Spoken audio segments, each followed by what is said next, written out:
കോയമ്പത്തൂരിലെ രഹേജ അപ്പാർട്ട്മെന്റിൽ താമസിക്കുന്ന വീട്ടമ്മയായിരുന്നു സരോജിനി അമ്മ. അവർക്ക് 54 വയസ്സായിരുന്നു പ്രായം.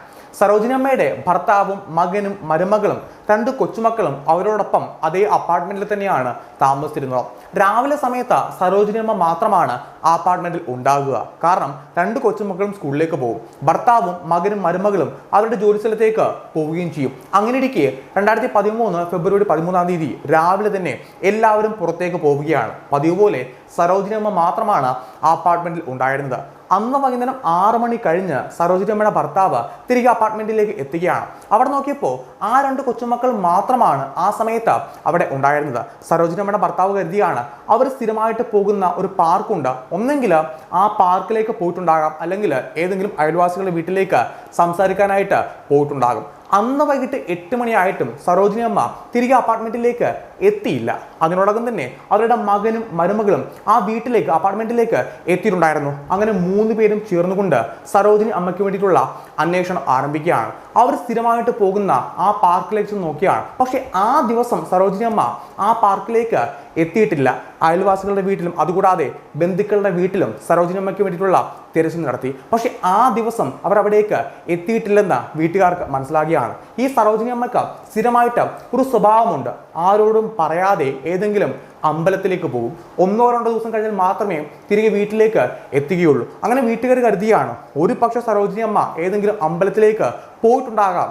1-2 ദിവസം കഴിയുമ്പോൾ തിരികെ വീട്ടിലേക്ക് എന്തായാലും എത്തും. പക്ഷേ ഏപ്രിൽ 16 സരോജിനി അമ്മ തിരികെ വീട്ടിലേക്ക് എത്തിയില്ല.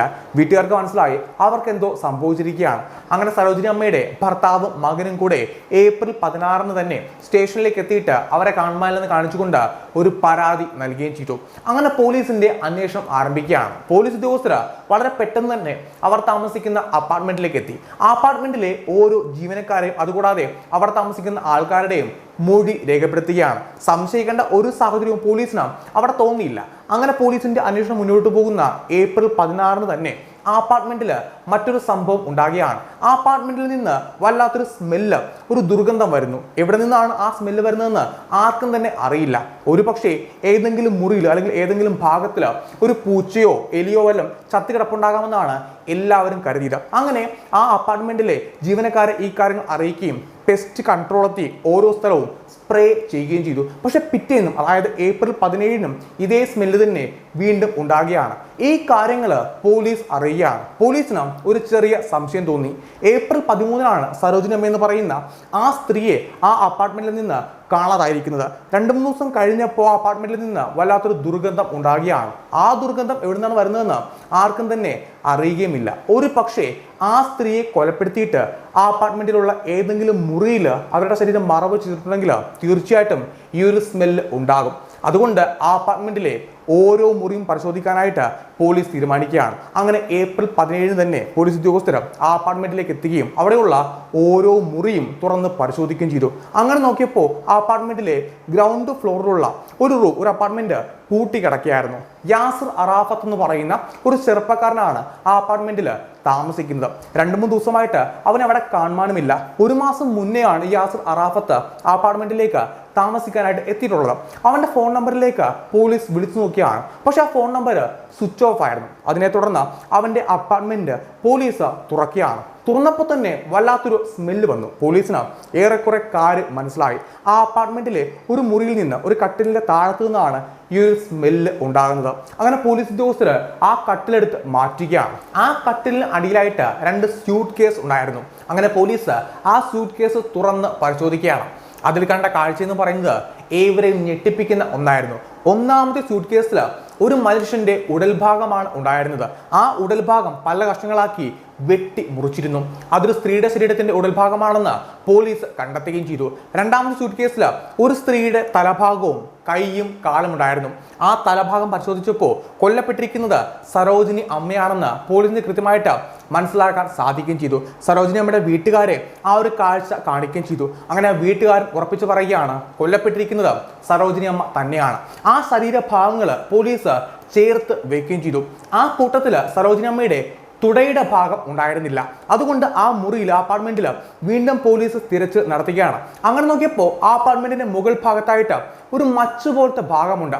ആ ഭാഗത്ത് നിന്ന് ഒരു സ്യൂട്ട് കേസ് കൂടെ പോലീസിന് ലഭ്യമാകുകയാണ്. അതിന് വല്ലാത്ത ഭാരമുണ്ടായിരുന്നു. അങ്ങനെ പോലീസ് ഉദ്യോഗസ്ഥർ ആ സ്യൂട്ട് കേസ് തുറന്ന് പരിശോധിക്കുകയാണ്.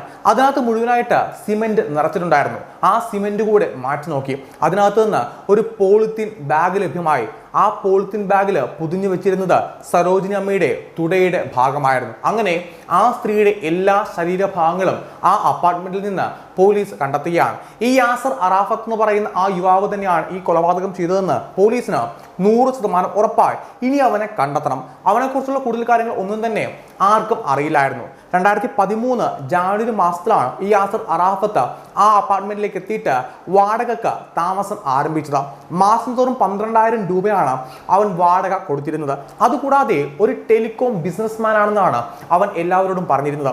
അവനെക്കുറിച്ചുള്ള കൂടുതൽ കാര്യങ്ങൾ എന്തെങ്കിലും അറിഞ്ഞാൽ മാത്രമേ ഈ കേസന്വേഷണം മുന്നോട്ട് പോവുകയുള്ളൂ. അതുകൊണ്ട് ഈ യാസർ അറാഫത്ത് ആ അപ്പാർട്ട്മെന്റിലേക്ക് താമസിക്കാൻ വന്ന സമയത്ത് അവൻ പൂരിപ്പിച്ചു കൊടുത്ത ആ ഒരു പേപ്പർ പോലീസ് പരിശോധിക്കുകയാണ്. അതിനകത്ത് അവന്റെ പ്രായം കാണിക്കുന്നത് 30 വയസ്സെന്നാണ്. അവന്റെ അഡ്രസ്സ് ഫേക്ക് ആണെന്ന് പോലീസിന് മനസ്സിലാക്കാൻ സാധിച്ചു. അവന്റെ നമ്പറിലേക്ക് വിളിച്ചിട്ടാണെങ്കിൽ ആ നമ്പർ സ്വിച്ച് ഓഫ് ആണ്. അവനെക്കുറിച്ച് ഒരു വിവരവും കിട്ടാതെ പോലീസ് തല പുകഞ്ഞ് നിൽക്കുകയാണ്. ആ സമയത്താണ് പോലീസ് ഒരു കാര്യം ശ്രദ്ധിക്കുന്നത്. ആ പേപ്പറിലായിട്ട് അവന്റെ മെയിൽ അഡ്രസ്സ് കൊടുത്തിട്ടുണ്ട്, ഇമെയിൽ ID കൊടുത്തിട്ടുണ്ട്. ആ ഇമെയിൽ ID കൃത്യമായിട്ടുള്ള ഒരു ഐഡിയ ആണെന്ന് അല്ലെങ്കിൽ ഫേക്ക് അല്ലെന്ന് പോലീസിന് മനസ്സിലാക്കാൻ സാധിക്കുകയാണ്. അതിൽ നിന്ന് ഏപ്രിൽ 13 ശേഷം ഒരു മെയിൽ ഈ യാസർ അയച്ചിട്ടുമുണ്ട്. മലേഷ്യയിലുള്ള ഒരു പെൺകുട്ടിയുടെ മെയിൽ ID-യിലേക്കാണ് ആ ഒരു മെയിൽ അയച്ചിരിക്കുന്നത്. ആ പെൺകുട്ടി യാസറിന്റെ കാമുകിയാണെന്ന് പോലീസ് കണ്ടെത്തുകയാണ്. ആ മെയിലിന്റെ IP അഡ്രസ് ഉപയോഗിച്ച് അവസാനമായിട്ട് യാസർ അറാഫത്ത് ആ മെയിൽ അയച്ച ആ കമ്പ്യൂട്ടർ കൂടെ പോലീസ് കണ്ടെത്തുകയാണ്. അങ്ങനെ നോക്കിയപ്പോൾ വിശാഖപട്ടണം കേന്ദ്രീകരിച്ചാണ് ആ ഒരു മെയിൽ അവൻ അയച്ചിരിക്കുന്നത്. അങ്ങനെ പോലീസ് ഉദ്യോഗസ്ഥർ വളരെ പെട്ടെന്ന് തന്നെ വിശാഖപട്ടണത്തേക്ക് എത്തുകയും അവിടെ നിന്ന് യാസറിനെ പിടികൂടുകയും ചെയ്തു. അവനെ വിശദമായിട്ട് ചോദ്യം ചെയ്തു. അവൻ ഏറ്റവും ആദ്യം പറഞ്ഞത് ഈ കേസുമായിട്ട് ബന്ധപ്പെട്ട ഒരു കാര്യവും തനിക്ക് അറിയില്ല, അങ്ങനൊരു അപ്പാർട്ട്മെന്റിൽ താൻ താമസിച്ചിട്ടേ ഇല്ലെന്നാണ്. പക്ഷെ പിന്നീട് ചോദ്യം ചെയ്യലിന്റെ രീതി പൂർണ്ണമായിട്ട് മാറിയപ്പോൾ അവൻ എല്ലാ സത്യങ്ങളും പോലീസിനോട് തുറന്ന് പറയുകയും ചെയ്തു. അവൻ പറഞ്ഞു സരോജിനി അമ്മയെ കൊലപ്പെടുത്തിയത് താൻ തന്നെയാണ്. ഇനി അറിയേണ്ടത് അവൻ എന്തിന് ആ കൊലപാതകം ചെയ്തു, എങ്ങനെ ആ കൊലപാതകം ചെയ്തു എന്നാണ്. അതിനുള്ള അവന്റെ മറുപടികൾ ഇപ്രകാരമായിരുന്നു. ഈ യാസർ കുറെ കാലം ജോലി ചെയ്തിരുന്നത് മലേഷ്യയിലാണ്. അവിടെ വെച്ച് വളരെ ആഡംബര ജീവിതമാണ് അവൻ മുന്നോട്ട് കൊണ്ടുപോയിരുന്നത്. പക്ഷേ 2012 അവസാനമായപ്പോൾ അവന്റെ ജോലി നഷ്ടപ്പെട്ടു. അവൻ എല്ലാം കളഞ്ഞ് നാട്ടിലേക്ക് തിരികെ എത്തുകയാണ്. തിരുനെൽവേലിയിലാണ് അവന്റെ യഥാർത്ഥ സ്വദേശം. നാട്ടിലേക്ക് എത്തിയതിനു ശേഷം അവന്റെ മനസ്സിലുള്ള ഏക ചിന്ത എന്ന് പറയുന്നത് വളരെ പെട്ടെന്ന് ഒരുപാട് പണം എങ്ങനെയെങ്കിലും സമ്പാദിക്കുക എന്നത് മാത്രമായിരുന്നു. അങ്ങനെ അമ്മയുടെ കൂടെ താമസിക്കുന്ന സമയത്ത് അവന്റെ സ്വന്തം അമ്മയുടെ 40 പവന്റെ സ്വർണ്ണ ആഭരണങ്ങൾ മോഷ്ടിച്ചുകൊണ്ട് അവൻ വീട്ടിൽ നിന്ന് കടന്ന് കളയുകയാണ്.